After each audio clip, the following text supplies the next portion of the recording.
बालाजी महाराज की व्रत कथा हिंदी में। एक बार गंगा जी के पावन तट पर विराजमान श्री सूत जी महाराज से शौनकादि ऋषियों ने निवेदन किया, हमें किसी श्रेष्ठ व्रत का विधान बताइए। सूत जी बोले कि ऋषिगण, आपने बहुत सुंदर प्रश्न किया है। एक बार महर्षि वेद व्यास जी ने पृथापुत्र युधिष्ठिर को अत्यंत गुप्त संपत्तियों के निधि स्वरूप तथा नष्ट राज्य की प्राप्ति कराने वाला श्री बालाजी महाराज हनुमान जी का व्रत कहा था। चैनल को लाइक करे, कमेंट करे, सब्सक्राइब करे और बेल आइकन का बटन दबाना ना भूले। जानकारी अच्छी लगे तो शेयर करे। उन्होंने बताया कि यह व्रत भगवान श्री कृष्ण ने द्रौपदी के लिए कहा था। द्रौपदी ने हनुमान व्रत का आरंभ किया और उससे संबंधित डोरा गले में बांध लिया।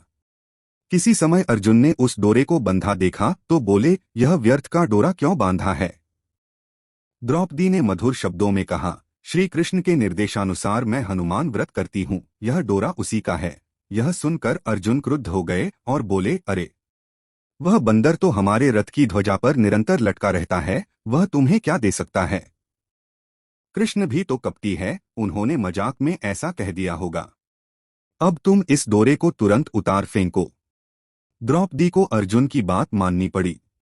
उसने उस डोरे को खोलकर उद्यान में सुरक्षित रख दिया। हे युधिष्ठिर, हनुमान जी के डोरे का परित्याग ही तुम्हारी विपत्ति का कारण है। उसी के फलस्वरूप तुम्हारा प्राप्त ऐश्वर्य सहसा नष्ट हो गया है। उस डोरे में 13 ग्रंथियां हैं, इसलिए तुम्हें 13 वर्ष का वनवास भोगना पड़ा। यदि उस डोरे का परित्याग न किया होता तो यह 13 वर्ष सुखपूर्वक ही व्यतीत होते। जब व्यास जी यह चर्चा कर रहे थे तब द्रौपदी भी वहां मौजूद थी। उसने स्वीकार किया कि भगवान श्री वेद व्यास का कथन सत्य है। व्यास जी पुनः बोले, हे युधिष्ठिर, यदि तुम इस व्रत कथा को सुनना चाहते हो तो ध्यानपूर्वक सुनो।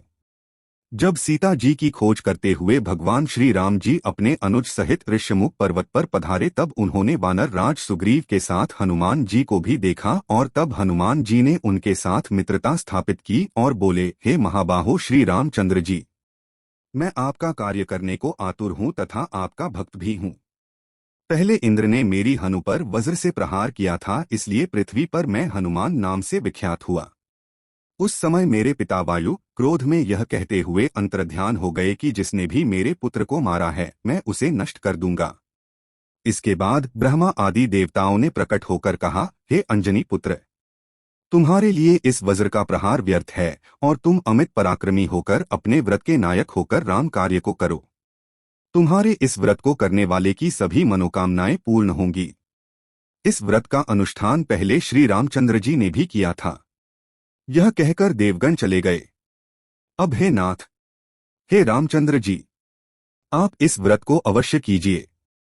हनुमान जी की बात का समर्थन आकाशवाणी ने भी किया। तब श्री राम ने हनुमान जी से व्रत का विधान पूछा।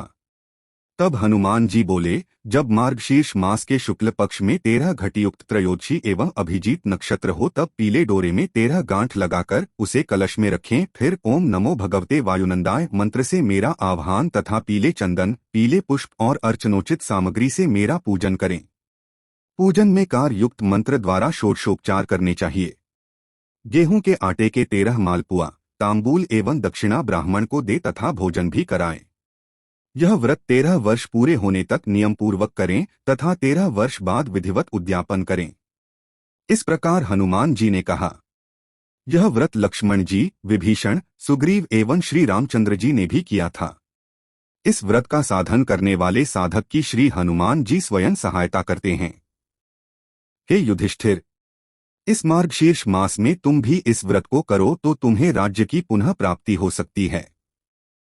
व्यास जी द्वारा व्रत की ऐसी महिमा सुनकर समुद्र तट पर रात्रि व्यतीत करने के पश्चात दूसरे दिन युधिष्ठिर ने व्यास जी के समक्ष ही द्रौपदी के साथ यह व्रत पायस एवं घृताक्त हवि से होम तथा ओम नमो भगवते वायुनंदाय मूल मंत्र से श्री हनुमान जी का एवं आह्वान पूजन किया। इसके फलस्वरूप युधिष्ठिर को उसी वर्ष राज्य की पुनः प्राप्ति हो गई। इसलिए हे ऋषिगण, आप भी इस व्रत को करके सफल मनोरथ को प्राप्त कर सकते हैं। तब उन ऋषियों ने भी इस श्री हनुमान व्रत को किया। इस हनुमान व्रत संबंधी कल्प का पाठ करने, सुनने तथा सुनाने से सभी मनोरथ पूर्ण होते हैं। यह व्रत चारों वर्णों के लिए हितकारी है, क्योंकि इसके करने से ब्राह्मण वेद पारंगत, क्षत्रिय ऐश्वर्य एवं अमित पराक्रम से युक्त, वैश्य कुबेर के समान धन का स्वामी तथा शूद्र भी कृषि साधन संपन्न एवं अत्यंत धनी हो जाता है। रोगी रोग मुक्त, पुत्रार्थी पुत्रवान, मोक्षार्थी मुक्त तथा धनार्थी धन संपन्न होता है। सभी अंग उपांगों सहित श्री हनुमान जी का पूजन कर ओम नमो भगवते वायुनंदाय मंत्र से 3 बार अभिमंत्रित किए हुए चंदन को अपने मस्तक पर लगा लेने से सभी प्राणी वश में हो जाते हैं। इस विधि से राजा भी वश में होता है तथा घर से निकलने पर विजय प्राप्त करके ही लौटता है।